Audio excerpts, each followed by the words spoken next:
שעשינו לקראת הציור. אני ראיתי, אבל את תראה. אנחנו גם צילמנו אותה. היא הייתה כל הזמן יפה. המחלה לא שינתה את היופי שלה. הייתה מאוד יפה. יש לנו 4 ילדים, 2 בנות ו2 בנים.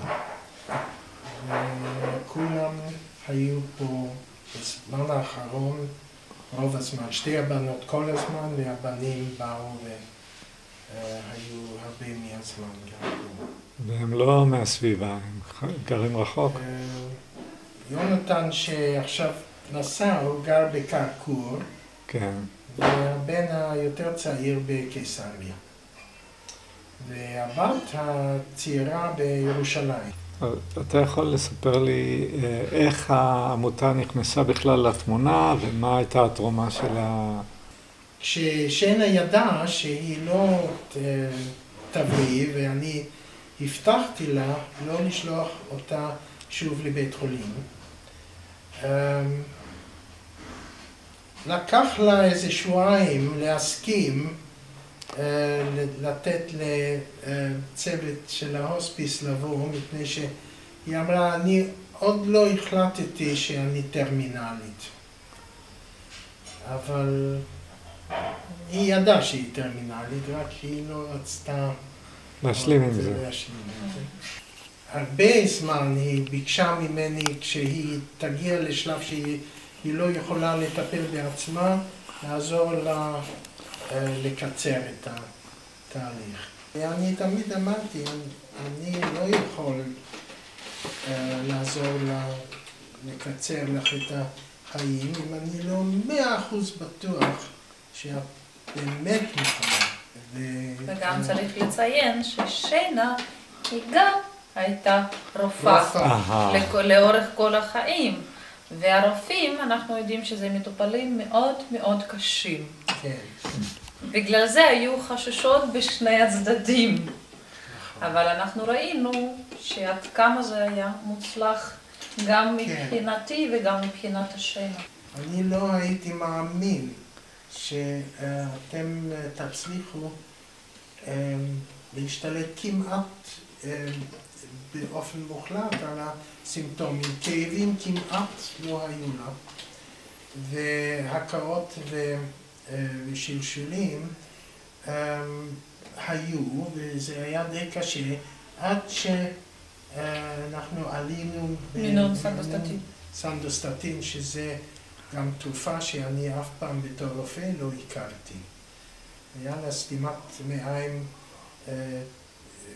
גמורה, ולא היו לה כמעט כאבים, שאני בתור רופא תמיד למדתי שסתימת מעיים זה surgical emergency. כן. ישר בית חולים לנתח.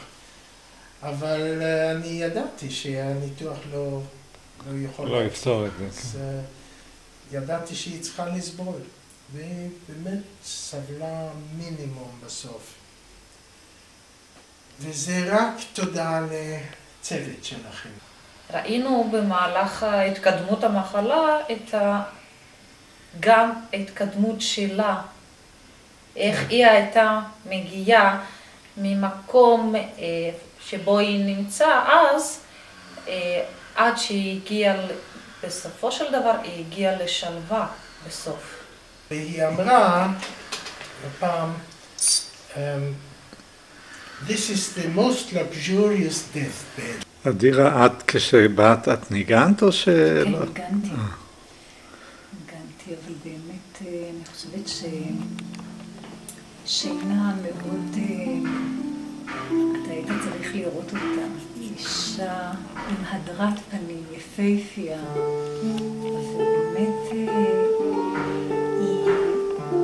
כמו כולנו, היא רצתה באמת להיות כמו בן אדם בריא בתוך סיטואציה כזאת, כי כשאתה שוכב חלש וכואב והולך, גם כבר איבדת וגם הולך לאבד כל כך הרבה, זו סיטואציה לא פשוטה לאף אחד, ובוודאי לא לאדם שרגיל להיות הרופא וזה עוזר לאנשים לקום. מריאנה ישבה לידה ואמרה לה, שינה, את רוצה לשאול אותי משהו? היא אמרה, כן, אני רוצה לדעת מה הולך להיות. ואז אני רצתה לדעת שאני אגיד לה איך היא תמות. כן, ואז את הסברת לה, שינה, אני לא צופה שיהיה לך כאבים יוצאים דופן בתקופה הזאת. אני צופה שאת תהיי כמו אש קטנה, כמו נר קטן, שאת לאט לאט תדחי, ובסוף את תצאי. ובתקופה הזאת אני לא צופה שיהיו לך קשיי נשימה, ופירטת מה את חושבת שיהיה. ידעתי את הרקע של השינה, שהיא רופאה של הרבה שנים, אישה חכמה וכולי, ומניסיון ידעתי שקשה מאוד לטפל באנשים כאלה, כי הם מאוד ביקורתיים, הם על כל המלצה תמיד עוברים, וזה אנשים שרובם לא זוכים להגיע לשלווה. כמה ימים לפני שהיא מתה, היא ביקשה מאסתר וממני לצייר אותה. וזה באמת, זה היה היוזמה שלה. היא אף פעם לא רצתה להצטלם למשל, ופתאום היא ביקשה שנצייר אותה.